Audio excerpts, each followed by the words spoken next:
قدرمنو لیدونکو او ګرانو زده کوونکو السلام علیکم ورحمت الله وبرکاتو. خدای دې وکړي چې نیکې شیبې مو پیل کړي وي او د صحت په جامو باندې پټ وي او له تیرو درسونو څخه مو ګټه اخیستې وي. بیا هم زه ستاسو په چوپړ کې یم او غواړم چې د اووم ټولګي فیزیک 15 درس ستاسو سره یو ځای پر مخ بوځم. زموږ د ننني درس موضوع ده د مایعاتو فشار او د پاسکال قانون. ګرانو زده کوونکو په تیرو درسونو کې موږ د فشار په هکله پوره وضاحت سره خبرې کړې وي او دا مو هم جوته کړې وه چې فشار تر کومو عواملو پورې اړه لري، یعنی که قوه زیاته شي فشار به څنګه زیاتیږي چې د قوې سره مستقیمه اړه درلوده او له سطحې څخه سره معکوسه اړه درلوده. څومره سطحه لویه وي فشار کمیږي. د بیلګې په توګه که موږ یوه خښته راواخلو په لاس باندې هغه په داسې شکل باندې کیږدو چې هغه عمود ډول باندې په لاس باندې کیږدو، د خښتې فشار به زیات وي. یعنې موږ کولی شو چې د لاس درد احساس کړی شو، خو که هغه خښته موږ په داسې حالت باندې کیږدو چې د هغې هواره کیږدو، زموږ په لاس باندې هواره کیښودل شي، یعنې د خښتې ټوله سطح زموږ د وجود په سطح باندې هغه څنګه کیږي، هغه تقسیمي او فشار یې هم کمیږي. څومره چې سطح لویه وي فشار به هم زیات وي، فشار به کم وي، او څومره چې قوه زیاته وي فشار به هم زیات وي. د سطح په کموالي سره فشار ډیریږي او د قوې په ډیروالي سره هم فشار څنګه کیږي، ډیریږي. دا د تیرو درسونو څخه خدای دې وکړي چې تاسو په یاد لرلي وي او هغه کورنۍ دنده چې تاسو ته سپارل شوې وه چې زموږ د تیر درس موضوع کې دا وڅېړل شول چې د اتموسفیر فشار و، د هغه ګټې وي او د هغې شتون وه چې څنګه شتون لري، تر کومې اندازې پورې هغه شتون لري زموږ په چاپېریال کې.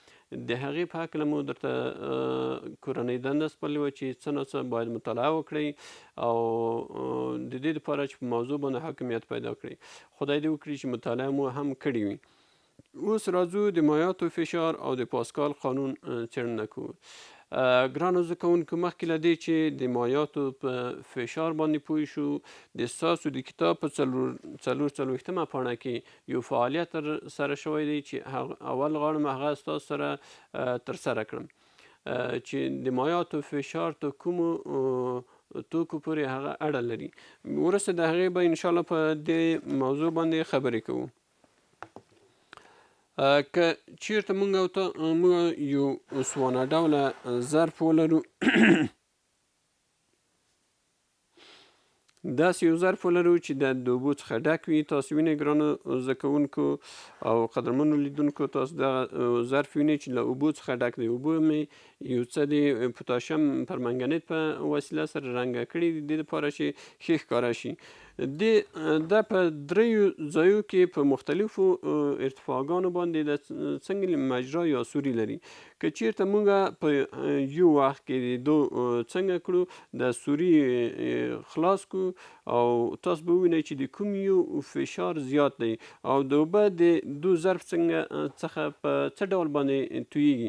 آیا ټول په یو ډول باندې ځمکې ته رسیږي، که کوم توپیر پکې شتون لري؟ د دې لپاره چې په موضوع باندې تاسو ښه پوه شئ، دا فعالیت تاسو کولی شئ په کورونو کې هم ترسره کړئ.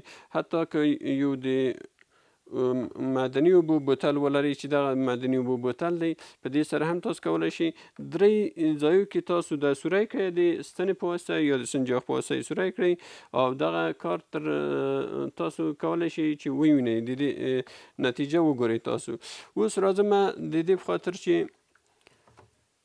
دا فعالیت ترسره کړو، له سوریو څخه یې دغه چې سوري بندي ده لرې کوم او تاسو به وګورئ چې اوبه په کوم فشار سره تویږي. تاسو وینئ ګرانو زده کوونکو چې هغه سوری چې هغه قاعدې ته نږدې دی، یعنې د اوبو ارتفاع د هغې زیاته ده، تر ټولو نه د هغې ارتفاع زیاته ده، فشار یې هم څنګه دی زیات دی. وګورئ چې اوبه په کوم ځای کې تویږي، کوم ځای ته رسیږي. دوهم د دو فشار زیات دی او بالاخره دریم دی هغه چې ارتفاع یې کمه ده. پس د دغو فعالیت څخه باید موږ دا څنګه کړو دا پیدا کړو چې د مایعاتو فشار ته لوړوالي پورې یا ته ارتفاع پورې اړه لري. همدارنګه که د یو سنجاق په وسیله سره موږ د معدني اوبو بوتل راواخلو او سوری کړو، د یو سنجاق د سوری کوم او په دې باندې فشار واردوو په 3 مختلفو ځایو کې.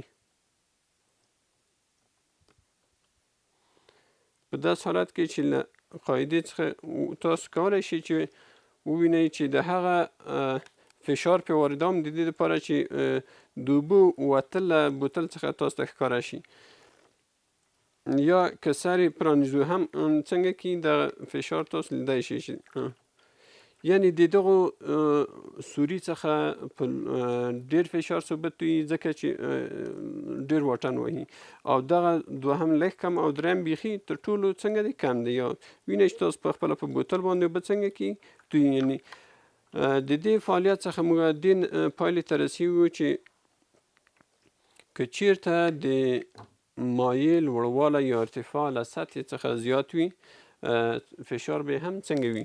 موږ که زیات وي که یو سوانه ډوله ظرف په نظر کې ونیسو، لکه دغه ظرف چې دی په دې کې اوبه واچوو، دا که 3-4 هر څومره مجراوې ولري د یو ظرف دی چې فرضاً له اوبو څخه څنګه دی له اوبو څخه ډک دی، دننه د دې اوبه شتون لري مکمل له اوبو څخه دا ډک دی، تر 2 سطحې پورې اوبه پکې موجود دي. هغه چې د هغې د اوبو ارتفاع یا لوړوالی زیات دی د هغې څخه په لوی فشار سره اوبه وځي، یعنې په اوس یې ګورو چې ارتفاع د کومې زیاته ده. که دا د اوبو سطحه موږ په نظر کې ونیسو د لومړي سوري څخه چې قاعدې ته نږدې دی دومره ارتفاع راځي، یعنې دا ټوله ارتفاع څنګه ده په دغو سوري باندې عمل کوي، دا لوړوالی دا د اوبو فشار په دې باندې زیات عمل کوي.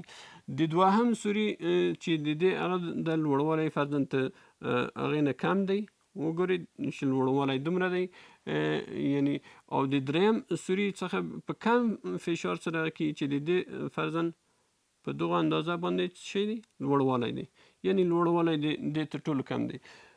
تر ټولو چې لوړوالی کم و یا فشار به هم کم وي، او تر ټولو چې لوړوالی زیات و فشار به هم زیات وي. پس د دې څخه باید دې پایلې ته ورسیږو چې د مایعاتو فشار د ارتفاع یا لوړوالي پورې اړه لري. څومره چې د مایع ارتفاع زیاته وي فشار به هم زیات وي. تاسو به کتلی وي ګرانو دوستانو چې کله تاسو لامبو وهئ او یو ډنډ د اوبو ته ځان اچوئ، کله چې لږ ښکته ځئ ستاسو په وجود باندې یو څه ناڅه فشار راځي او تاسو دا حس کوئ چې زما وجود یو څه ناڅه درد لاندې دی یا ته فشار لاندې دی، حتی په غوږو باندې یو څه اغیزه کولی شي. هغه دا دی چې څومره د اوبو تل ته نږدې کیږو د اوبو لوړوالی زیاتیږي او د اوبو هغه فشار زموږ په وجود باندې هم څنګه کیږي ډیریږي، او څومره که په سطح باندې وي سطح ته نږدې وو یا لوړوالی مو کم وي د اوبو فشار به هم څنګه وي کم وي. دغه فعالیت تاسو کولی شئ چې د دې په خاطر چې په موضوع باندې ښه پوه شئ د دغو معدني اوبو د بوتل په مرسته یا د پیپسي بوتل په مرسته هم د پیپسي یو خالي بوتل در واخلئ دغه فعالیت تر سره کولی شئ او په موضوع باندې به مو حاکمیت زیات او پیاوړی شي. دا باید تاسو په خپلو کورونو کې هم تر سره کړئ. بل راځو د دې لپاره چې فشار د مایعاتو د کومو موادو پورې د کومو عواملو پورې اړه لري. د مایعاتو فشار باید ووایم چې تر 3 عواملو پورې اړه لري.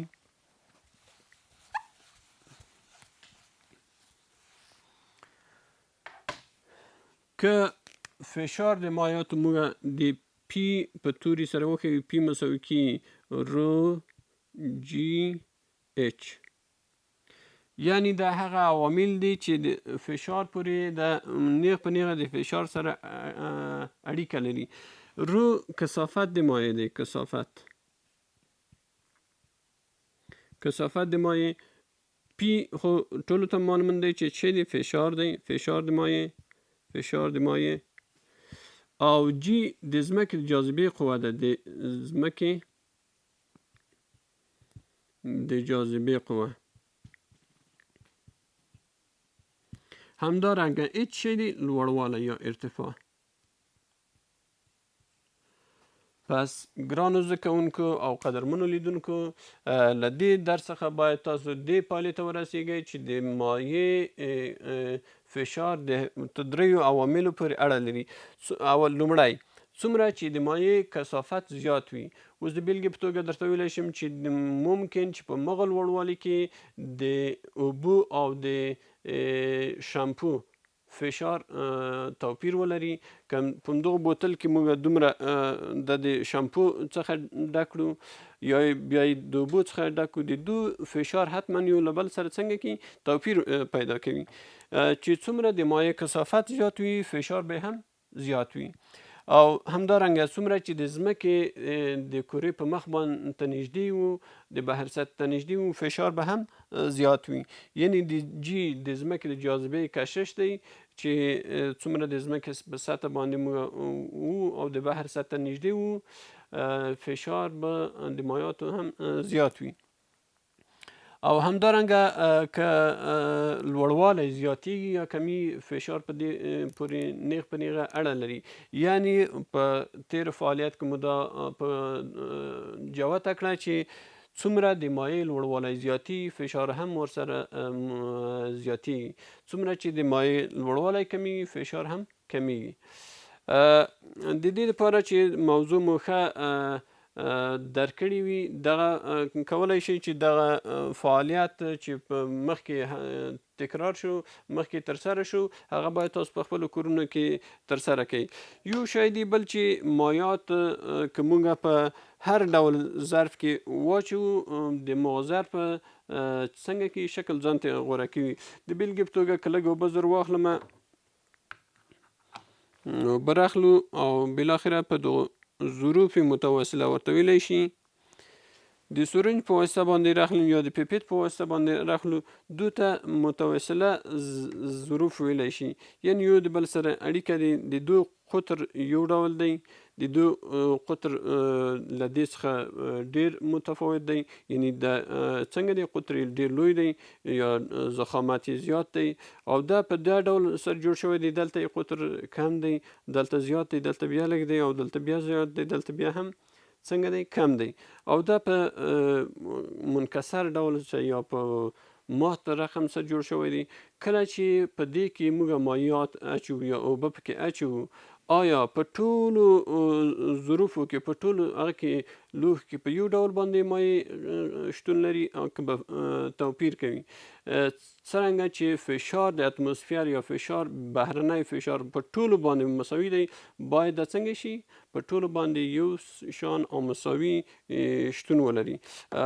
مایع هم په دغه هغه کې چې اچوو باید په یو ډول باندې شتون ولري په دغه ټولو ظرفو کې. تاسو وینئ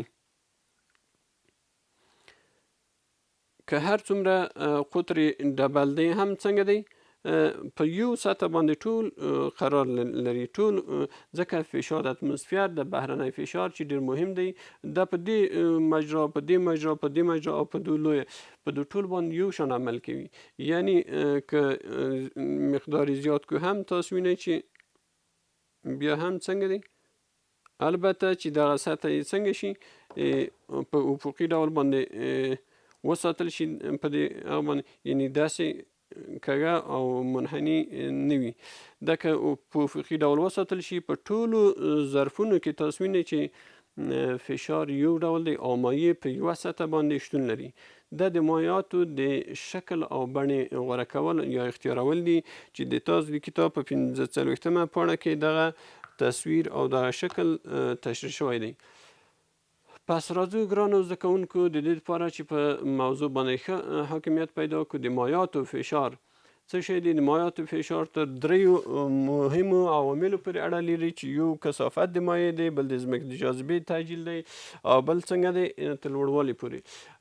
څومره چې د مایع کثافت زیات وي، کثافت یې زیات وي، فشار به هم زیات وي. او څومره چې د ځمکې سطح ته نږدې وو، د بحر سطح ته نږدې وو، فشار به زیات وي. همدارنګه څومره چې مایع لوړوالی یا ارتفاع زیات وي، فشار به هم زیات وي. خدای دې وکړي چې له موضوع څخه مو ګټه اخیستې وي او څه ناڅه مو په ذهن کې پاتې شي. تر بیا چې زه ستاسو چوپړ ته حاضر یم، تاسو په لویو بښونکي خدای سپارم. ورځ مو نیکمرغه.